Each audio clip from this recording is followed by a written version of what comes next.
what made him start his craft. We go find out about that.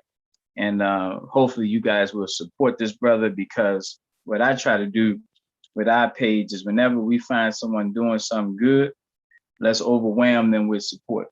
let's hit them up with support. And as we keep building out this Wednesday agenda, we eventually want to see the Wednesdays that when we bring someone on the show, we got $500 coming behind them.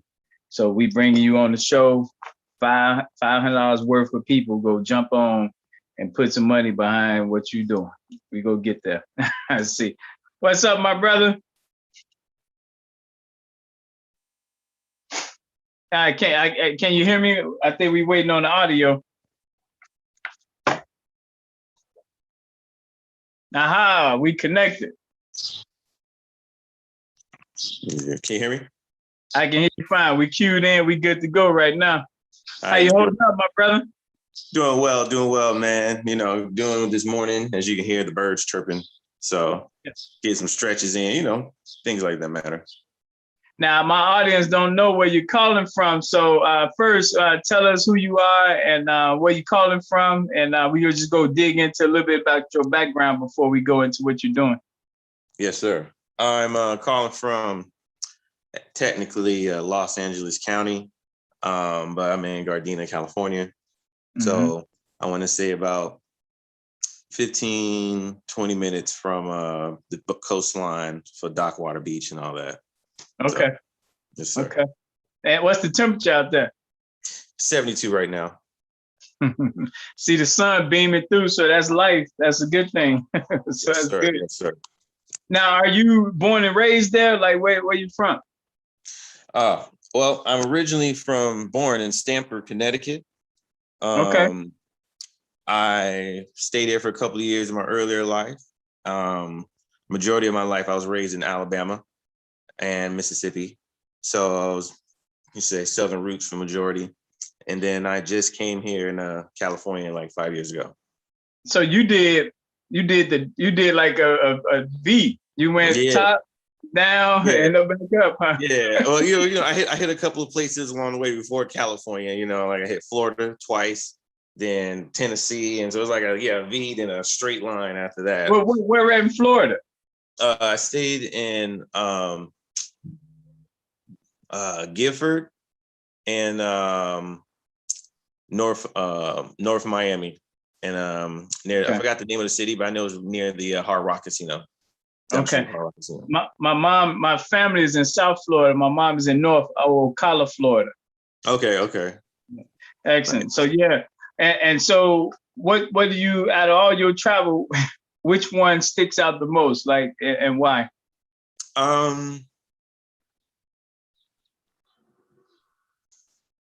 I think all of them did, honestly, because when I did my traveling, since I was already, you know, from a parent who consistently, you know, moved a lot anyway, it was natural for me. So it was like each experience for each different state and different locations, you know, brought something, you know, pretty interesting, like a different culture, as you might say, you know, different styles.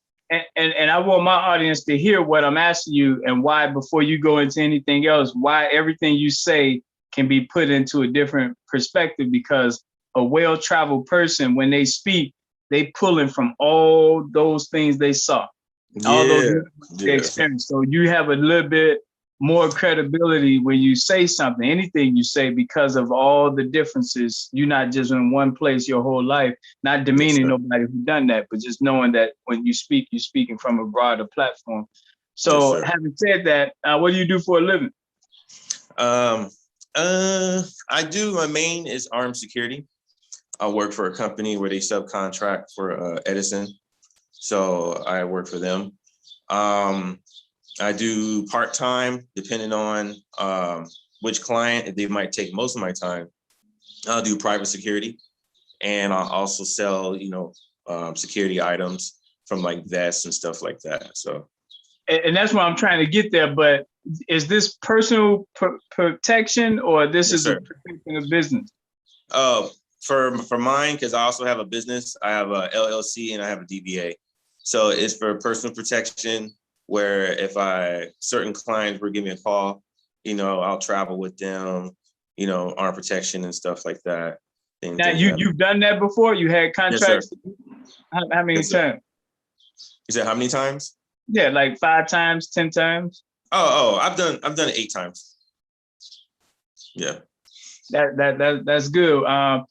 Is that something young people can grow up and do? If they have the mentality, and if someone can show them that structure, because it is a mind frame of structure, I feel that they can do that easily with no problem. Especially with the times we live at right now, where entrepreneurs, is a big thing, and like anyone can contract and do business. So I definitely can, and I would say just if they want, add it to a skill set. Don't let that be their only skill set. All right, that's good. And like, what drove you in that arena? Like, how did you get there? I was in Alabama, and I had my neighbor, her son was moving in, who was from California. He's actually my first boss, believe it or not. That's what makes it interesting. He was moving across the street. It was in U-Haul. And I remember going to our house because I knew her. I seen her a couple of times and asked her for something. And by me being introduced to her son and him telling me like the ropes around it, especially working in California with different type of like celebrities and stuff like that, it drew me interested, because at that time I was living out down south, and it was boring. I wasn't doing nothing. I'm just keeping it 100. I'm just keeping it 100. I was doing nothing. I was country boy down south, not doing nothing. He's telling me the Flash and all this stuff. You know what I'm saying? I'm like, and at first, I was like, I declined the first time. Like, I liked the thought of the Flash and doing it. And I did it a couple of times in Alabama, where, we went to like clubs and stuff, in Birmingham and everything, and, go different areas. And that had me like interested. And so after that, I was like, I'll jump through. I'll go to the West Coast. I'll do it. I don't got nothing else to do. Shoot.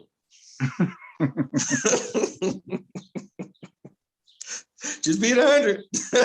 No, because so many people right now don't have nothing else to do. So that's why I'm laughing, because that can resonate. That can hit home with some parents who know their son's not doing that. So that's why I'm laughing. I can just see it fitting. Yes, sir. So, so this person is neighbor. What were you doing before that? Oh, I can't hear you.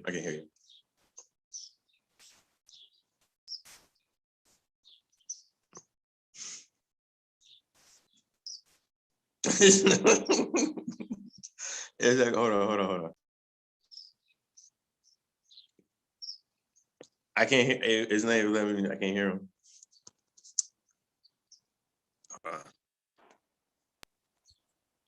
What about now? Is that now? I can hear you now. Yeah, you can hear me? Yeah, I can hear you. Can you hear me? Yeah, I can, but it won't let me. Okay. That was Elizabeth. I just hit do not disturb, so that won't happen again. She okay. I know she probably wanted to be in on it, so she just watched it. It just won't let me pop my video on. You hit the stop video start again? It says give me a moment. It says make sure no other video camera apps are being used. I've never seen that before. Give me 1 second. Yep. That was weird. Bam. All right. Yep, it is saying that. Oh my God. I ever heard that. Yeah, that's crazy. Hold on.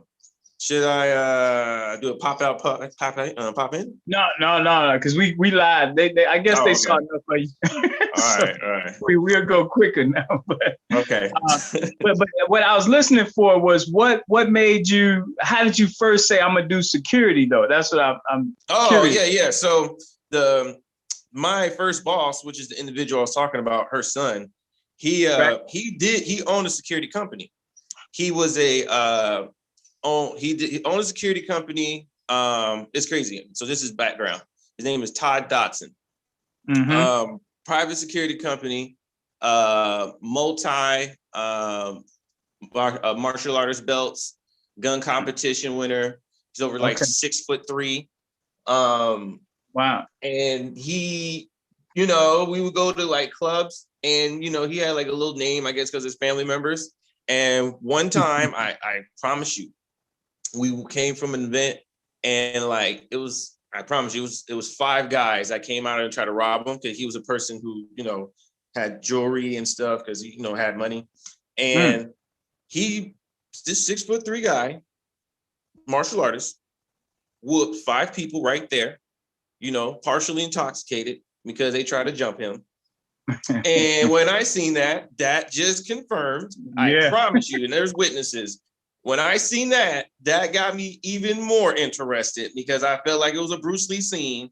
5 Wow. dudes in Birmingham, Alabama, Wow. in downtown Birmingham, and they try to jump him, and he got it. And the funny part is, a few of them actually got hits on him, and he, still beat him up. And I was just like, okay, all right. That's Okay. from a Nah, guy that's from the Alabama story. who's never seen that, and this guy saying from California, and I'm like, yeah, Yeah. No, so that's what I was looking for. What was it? But that's yeah, good. That's perfect. That fits yeah, how you got in the game. So yes that's sir, cool. yes sir. Is it can you make a living off it? You actually could, because the thing is with security is that just armed security itself is the basic level. Like, I mean, you got your regular guard security, but that's like the basic. But armed Okay. security is like the level 1. From there, you can apply for so many like things. You just have to get certifications. Like, just being armed security opens the door for other certifications for you want to get.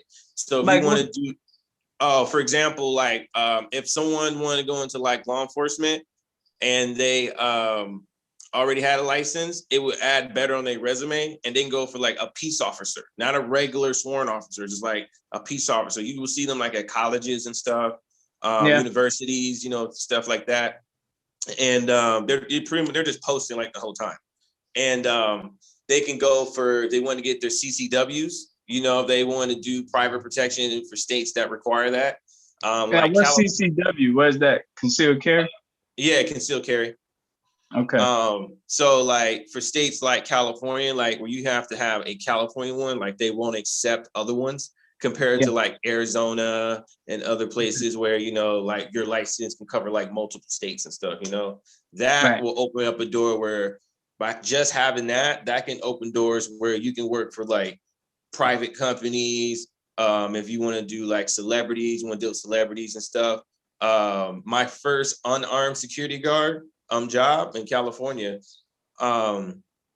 my manager is now the face for the armor company of where I be one of my products I get, deal with vests.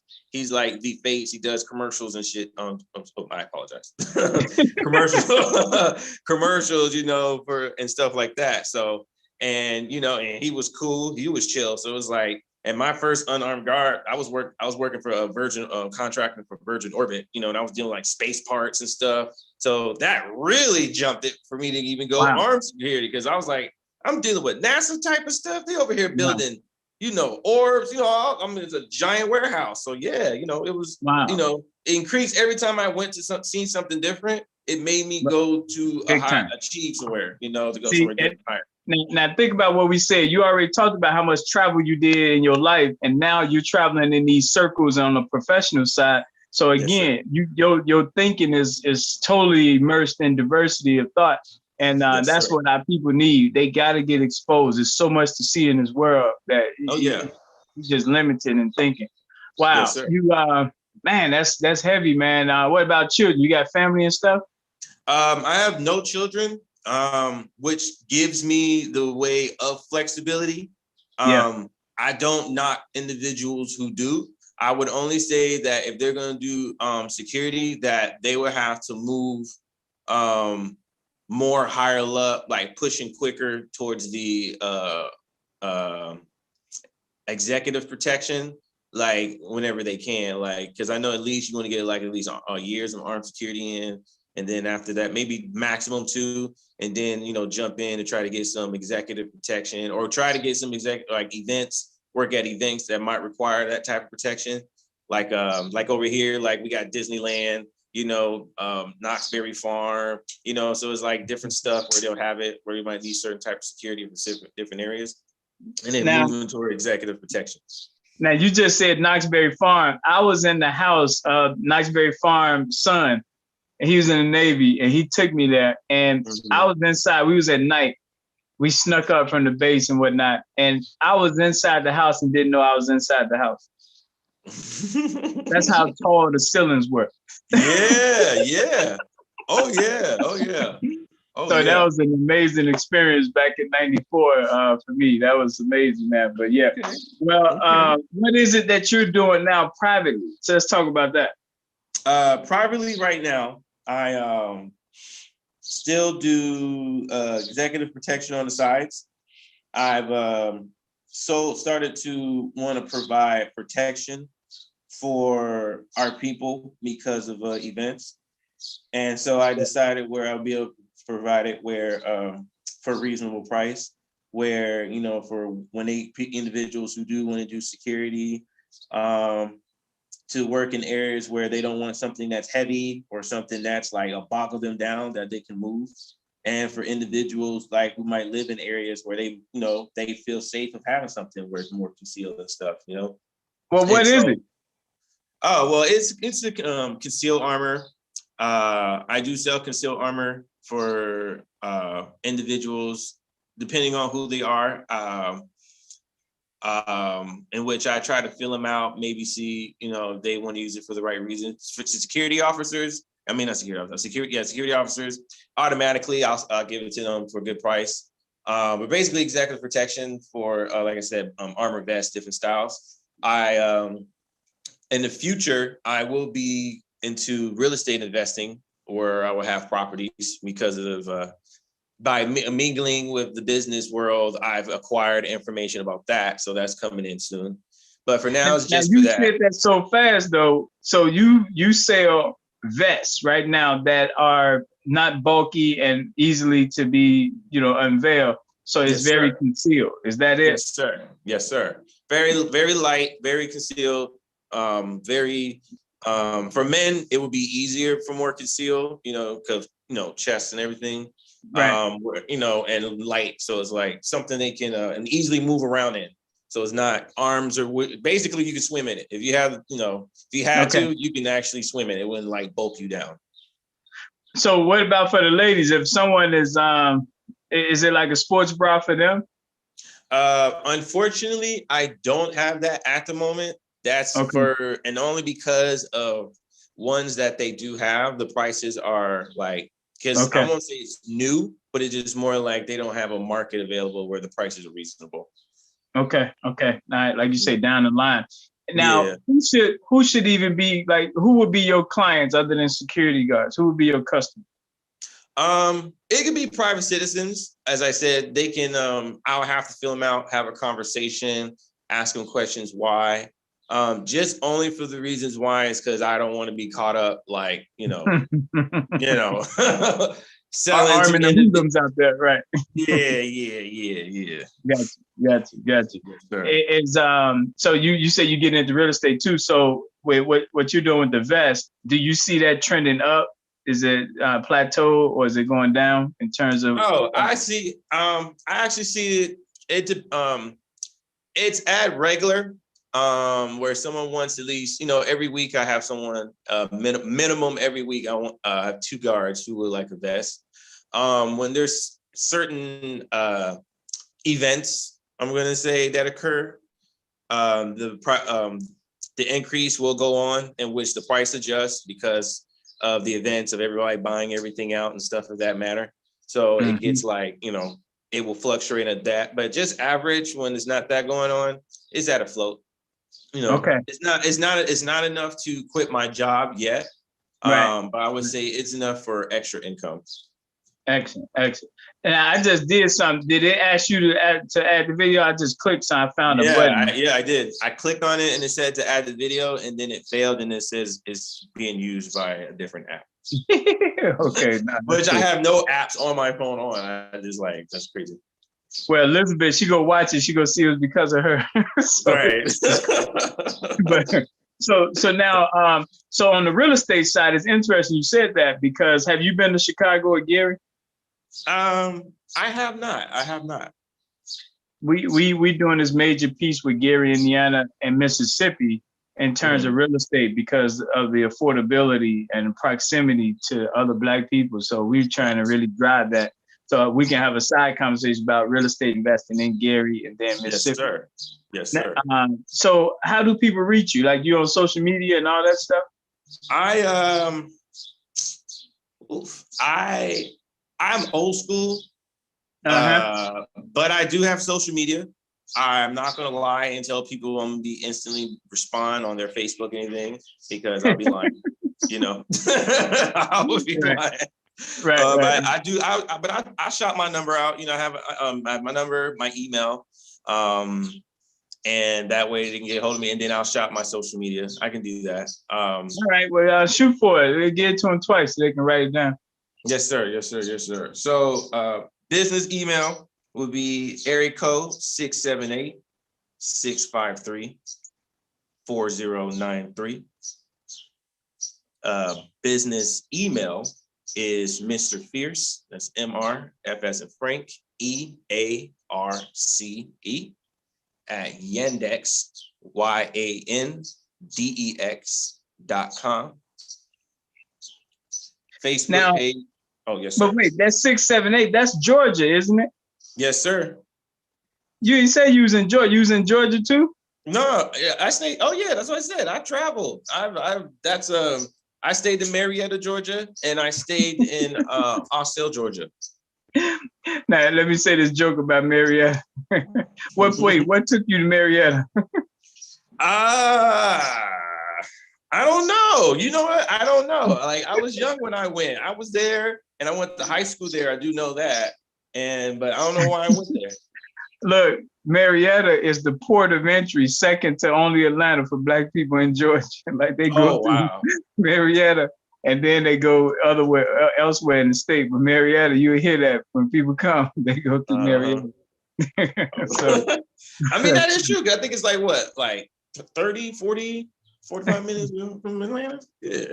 No, they caught the New York City paying for people tickets and sending them to the Greyhound Stop in Marietta. Like, it was sanctioned by the government. They was giving homeless people one-way places out of New York into Marietta. Oh, wow.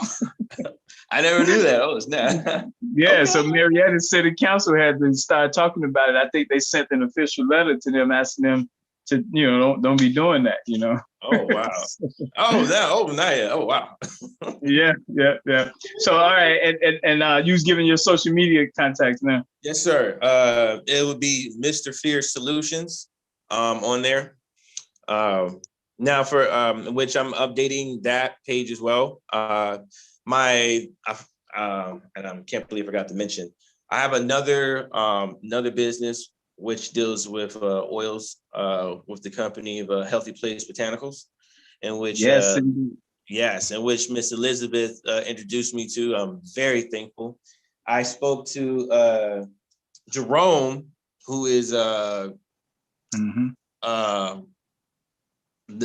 forgot his last name. I can't even remember his last name. He was the founder. Yeah, the head. Yeah, he's the founder. I was trying to remember his last name, but I had a part. But he introduced me to the founder, which I didn't even know he was a founder. Like, Elizabeth be just introduce people to stuff, and I love it. I'm blessed. That's how I know she'll go far. She'll introduce Black people, different positions, different things, and we just, Black people, once we get with each other, you know how it is. We good. Yep. We vibe, and we good. We chilling. We good. So I'm over here. He a country man himself. So he's a Southern man, and I'm a Southern man. Southern man get together. We having fun and laughing and joking and stuff. So we over there. I'm talking to him. We over here, two Southern men, and he had like his two assistants with him. Like two Asians, and we forgot they were there. They're standing there. It's almost like we was double dutching, and they was like waiting to get in to jump in, but they didn't know how to jump in, so they kept getting hit by the rope. You know what I'm saying? Every time we was talking, so like, we was talking, and he, told me about the company, gave me awesome samples, and that company I do love, and I do sell products, and Miss Elizabeth also sells products, and it's very. Now, did you come in under Elizabeth?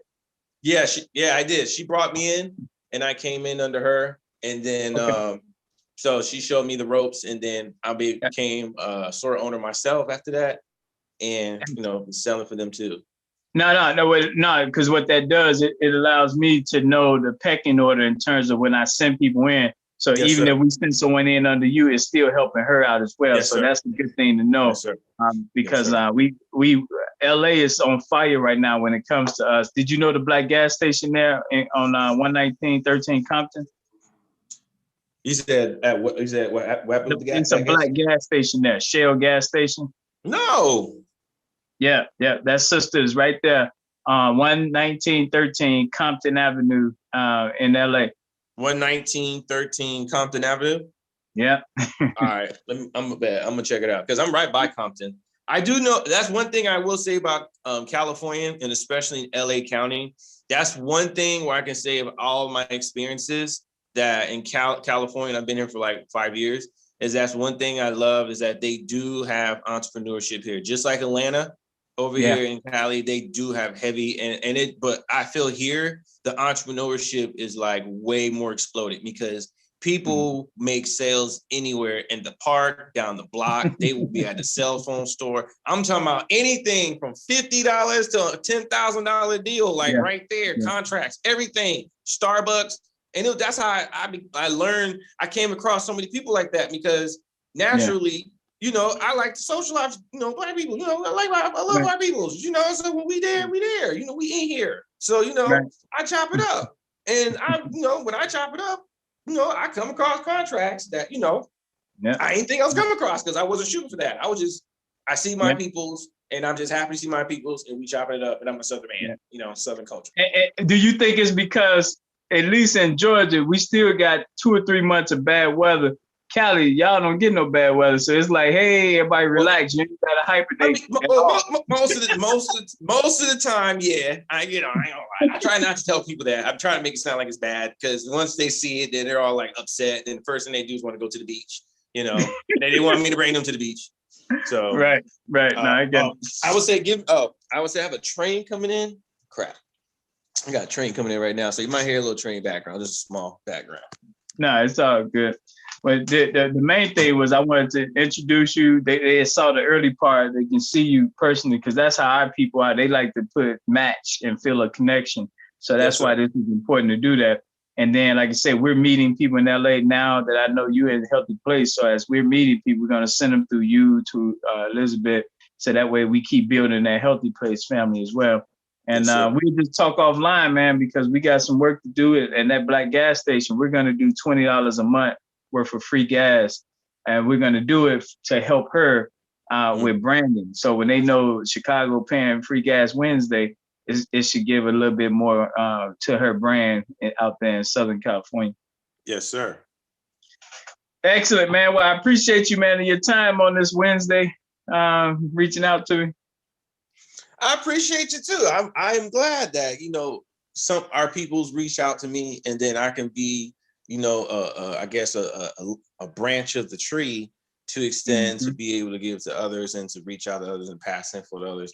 Especially that gas station, I'm definitely gonna blow that up. I'm gonna definitely shoot that to 30 people because I like stuff like that because I'm very pro-black. Like I'm just keeping 100. I tell all my white associates, all my Asian associates. And they love me for that. They love me more that I say that, I tell them I'm always going to go to my peoples first and then I'll rock with y'all if y'all got some good stuff. But, and you expect the same for them, right? They should always cover your base. Yeah. Cover your base and ain't nothing wrong with that, Yes, sir. I put it like this. This is the last note. And this surprisingly, this is surprising to a lot of people. I've spoken to white supremacists. And the few I've spoke to that I actually am decent, okay with, they respect that I respect they train of thought where they only want to deal with their own people. I was like, yeah, rock with it. I was like, yeah, because I'm like, I want our sisters over here too, you know. So I'm like, there's, you know, yeah, do that. And when we met on neutral grounds on that train of thought and other things, then we had an open conversation, and it became where there was an understanding to the point where he was like, okay, I respect that. Because now you understand that there's Black people that all Black people are not the same. All Black people don't want to go to your suburban areas. Okay. Yep. You know, like, you know, we like to be in our communities, you know? So. And what you're saying, that's every Thursday we have this conversation on race relations. And that's our whole point, is the fact that we have, like, the bigger picture is you got Chinatown, Greektown, Little Italy, and each of those communities add to America being as great as it is. A strong Chinatown is good because that gives you a place you can go learn about the culture, eat their cuisine. So it's nothing wrong with a Black town, and we got to get away from that. That's a negative thing, because if we got a Greek town and that helps us with the Greek culture, we should have one for us, and there's nothing wrong with that. I agree. So we'll get there though. All right, my brother, I appreciate you, man. Look forward to working with you. And yeah, Michelle, that's her name. Her father owned the gas station 60 years right there at that same location. So Michelle Hopper at the gas station out there. Okay. All right. I'll definitely check that out. Yes, sir. Yeah. Bye-bye.